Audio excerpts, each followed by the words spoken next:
అంతకు మించి ఆ బిడ్డ కన్న తల్లుందే, దానివి డేగ కళ్ళు, చాలా డేంజర్.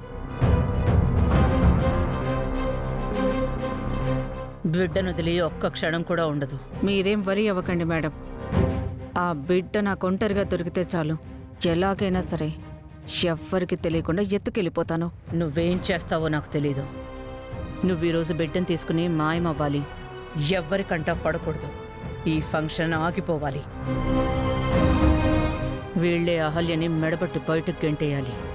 అది నేను చూసుకుంటాను. సరే మేడం.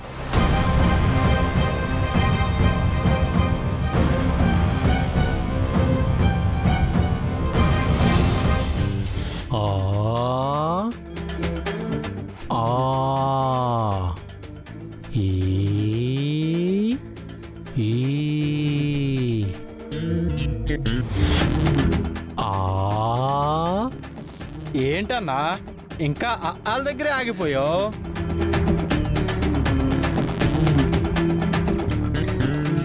అవి చూడకుండా రాయన్నా. ఏంటన్నా నువ్వు ఇంకా అక్షరాల దగ్గర ఆగిపోతే ఎలా?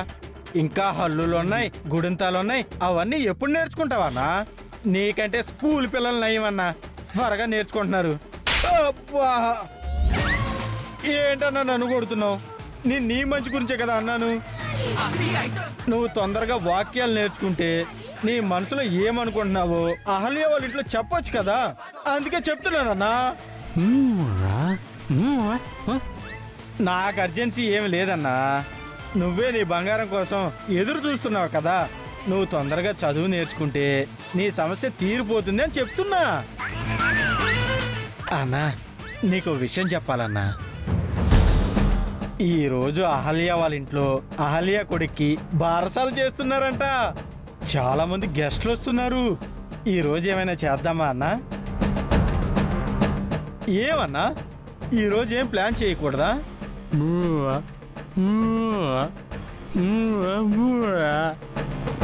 ఓ, నీకు మాట రాకుండా రాయడం రాకుండా ఏం చేసినా వేస్ట్ అంటున్నావా?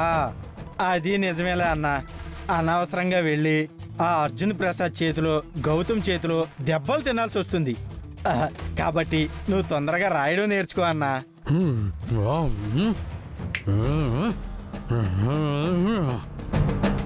అర్థమైందన్నా, అర్థమైంది. నీకు తొందరలో రాయడం వస్తుంది, మాటలు కూడా వస్తాయి. నువ్వు ఏమనుకుంటున్నావో అహల్య వాళ్ళ ఇంట్లో చెప్పేసి అహల్యని తీసుకొచ్చేస్తావు, అంతే కదా? ఓకే అన్నా, అహల్య జీవితం నాశనం చేస్తావు. డబుల్ ఓకే అన్నా. కానీ అన్నా, కానీ నువ్వు ఎలా అంటే అలా.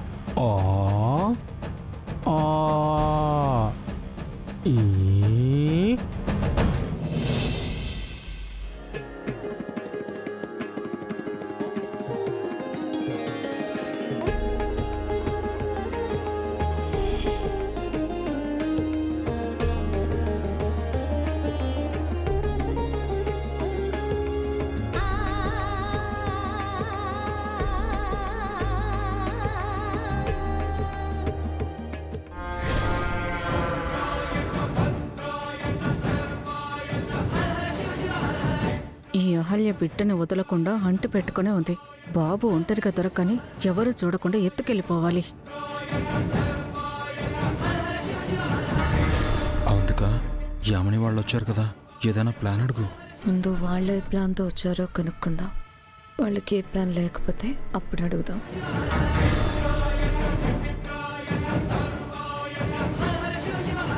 వరాలు ఏమంది మామ్? ప్లాన్ అంతా ఓకే కదా? ఓకే బేబీ, టైం చూసుకుని వరాలు బాబుని తీసుకెళ్ళిపోతుంది. Don't worry. బాబు మిస్ అవ్వగానే మనం అహల్యకి చుక్కలు చూపించాలి మామ్. దాని ఇంట్లో నుంచి గెంటేసేలా చేయాలి. నేను రెడీగా ఉన్నాను.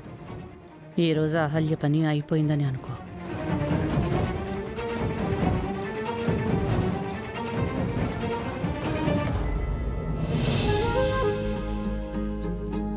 అయ్యా నమస్కారం. నమస్కారం రండి రండి పంతులు గారు, మీకోసం ఎదురు చూస్తున్నాం. అతిథులందరూ వచ్చేసినట్టున్నారు.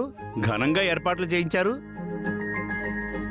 మరి ఇది నా మునిమనవుడి బారసాల, ఈ మాత్రం ఉండాలి కదా. అవునమ్మా, మీ వారసుడు ఫంక్షన్ అంటే ఏమాత్రం ఉండాల్సిందే. పంతులు గారు, పూజకి అన్నీ సిద్ధం చేసాం, ఒకసారి చూడండి. అలాగేనమ్మా. ఈ రోజు బాబుకి పేరు పెడతారు కదా, బాబు ఏ టైంలో పుట్టాడో ఆ సమయం అది నోట్ చేశారు కదా? చేసాం పంతులు గారు. ఇదిగోండి, కూర్చోండి.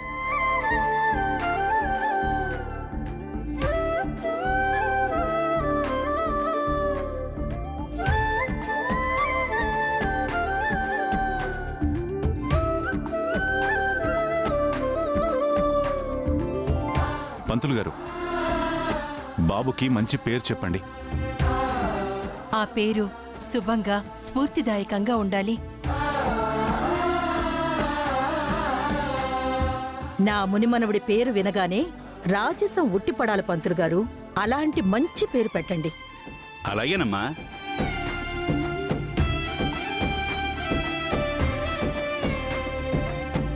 వదినా, బాబుకి ఏదైనా పేరు అనుకున్నావా? బాబుకి ఇంద్రగారు పేరు పెట్టాలని గౌతమ్ గారు ముందుగానే అనుకున్నారు. అది నెరవేరుతుందో లేదో. ఏంటిదినా, బాబుకి పేరు అనుకున్నావా అంటే మౌనంగా ఉన్నావు? మీ అన్నయ్య ఇష్టమే నా ఇష్టం శ్రావ్య.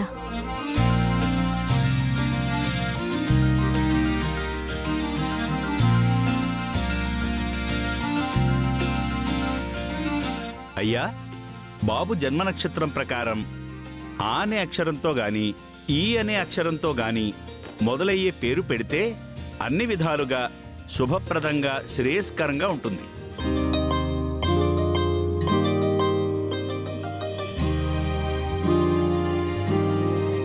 ఆతో కానీ ఈతో కానీ అంటే చాలా ఉన్నాయండి. ఒక మంచి పేరు అనుకుందాం. ముహూర్తానికి ఇంకా గంట టైం ఉందమ్మా. ఈలోపు మీరొక పేరు నిర్ణయించుకుంటే పిల్లాడి అమ్మా నాన్నల చేత బియ్యంలో ఆ పేరు రాయిస్తాను.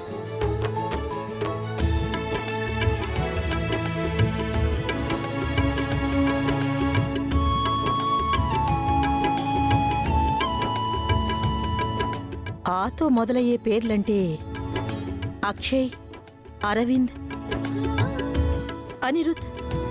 నువ్వు ఉండవే ముసలి. ఈతో మొదలయ్యే పేర్లు కూడా పెట్టచ్చన్నారు కదా, ఇంద్ర పేరు పెడదాం, బాగుంటుంది.